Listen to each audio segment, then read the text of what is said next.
I'm Keano Smith, and this is Clutch Sports. Week 14 of college football was a battle to the finish. With the top college football teams in the country fighting to the finish, there were victorious football teams and crushed spirits. So let's get into it. The first game that shook up college football this weekend was Oregon and the Washington Huskies. Coming into this game, I expected Bo Nix to lead the Ducks to victory. However, Washington QB MPJ did his thing, absolutely obliterating the Oregon Pac-12 defense. The Huskies ended up winning 34-31. What a tragedy. Bo Nix completed 21 of his 34 passes for 239 yards, 3 touchdowns, and 1 interception. He did not back down without a fight. Bo Nix was also the leading rusher for the Ducks, rushing for 69 yards on 6 carries. Tez Johnson was the only receiver to help him out, catching 5 receptions for 68 yards. The Huskies, on the other hand, looked unstoppable. Michael Penix Jr. threw 39 attempts and completed 27 of them for 319 yards, 1 touchdown, and 1 interception. No wonder both of these QBs are in the Heisman run. Dylan Johnson was bulldozing his way through tackles, carrying the ball 28 times for 152 yards and 2 touchdowns. The 2 wide receivers that showed out for the Huskies put on a show. Jalen McMillan caught 9 receptions for 131 yards, and Rome Odunze caught 8 receptions for 102 yards. As the game wound down, Oregon's defense could not stop Washington. However, by my analysis, I do believe Oregon's offense cost them this game.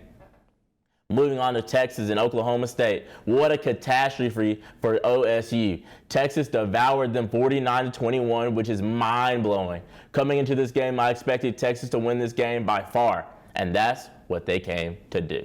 For Oklahoma State, Allen Bowman threw for 250 yards on 22 for 36 passing attempts for 3 touchdowns and 1 interception. Ollie Gordon was terrible rushing for 24 yards on 13 carries. Brennan Presley caught 9 receptions for 93 yards and 1 touchdown. By no means did Oklahoma State play horrible. However, they could not hang with Big Texas. Moving on to Texas, Quinn Ewers completed 35 of his 46 passes, which is insane. He also had 4 touchdowns on the day and 1 interception. Keelan Robinson had 4 carries for 75 yards. The wide receivers for Texas were dominant in this game. Adonai Mitchell had 6 receptions for 109 yards with 1 touchdown. Jatavion Sanders had 8 receptions for 105 yards and 1 touchdown. And Xavier Worthy had 6 receptions for 86 yards. Texas has been a good contending football team all year, so this game was not surprising at all. But now, can we just talk about Georgia and Alabama? Not only do I dislike Alabama, but I despise Georgia. And Georgia fans, even worse. To hear them talk makes my skin crawl and my blood boil. I will say this phrase one time and one time only. Roll Tide. I expected Alabama to stomp all over the Dogs, and they came for business. The Tide beat Georgia 27-24, and it brings joy to my soul. Carson Beck was efficient from the pocket, completing 21 of his 29 passes for 250 yards, but he had no touchdowns. Georgia had a hard time rushing with 78 yards on the ground as a team. Give some credit to the Tide's defense. Brock Bowers was the leading receiver with 5 receptions for 53 yards. He tried his best, but the Dogs could not prevail. Now let's move on to Alabama. Jalen Milroe is him. He completed 13 of his 23 passing attempts for 192 yards and 2 touchdowns. Rodell Williams had 16 carries for 64 yards and 1 touchdown. The leading receiver for the Tide was Isaiah Bond, who had 5 receptions for 79 yards. Alabama held on and they got the win. I will briefly run through this game, but Michigan beat Iowa, of course, 29-0. Everyone saw that one coming. But the last game of the weekend was FSU and Louisville. This game stunk up the field. As a number 4 team in the nation, they should have scored way more than 16 points. However, both defenses for each team were outstanding. Not to mention FSU was down to his 3rd string QB. FSU beat the Cardinals 16-6. Jack Plummer may be the worst QB I have ever seen. He threw for 14 for 36 for 111 yards and 1 interception. Jawar Jordan had 14 carries for 52 yards on the night. Jamari Thrash had 7 receptions for 57 yards on the night as well. They did not show up for this game, which cost them a win. Moving on to the Seminoles, third-string quarterback Brock Glenn completed 8 passes of his 21 attempts.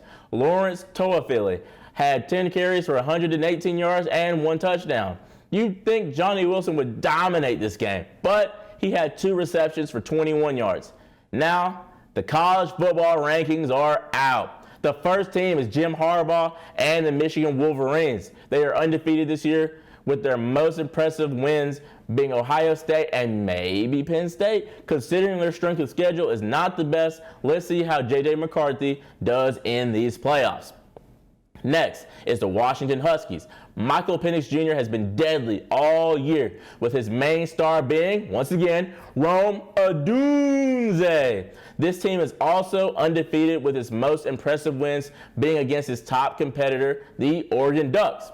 The Huskies beat them twice, which shows it was not a fluke. The Huskies are no strangers to the playoffs.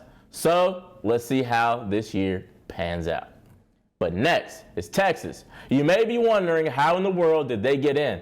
I say the exact same thing. The playoff committee must see something that I don't. Yes, they beat Alabama, but they also lost to an Oklahoma team, which is pretty mediocre.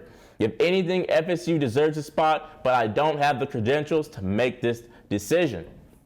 But last but not least, this is no surprise to me, but Alabama snuck into the number 4 spot.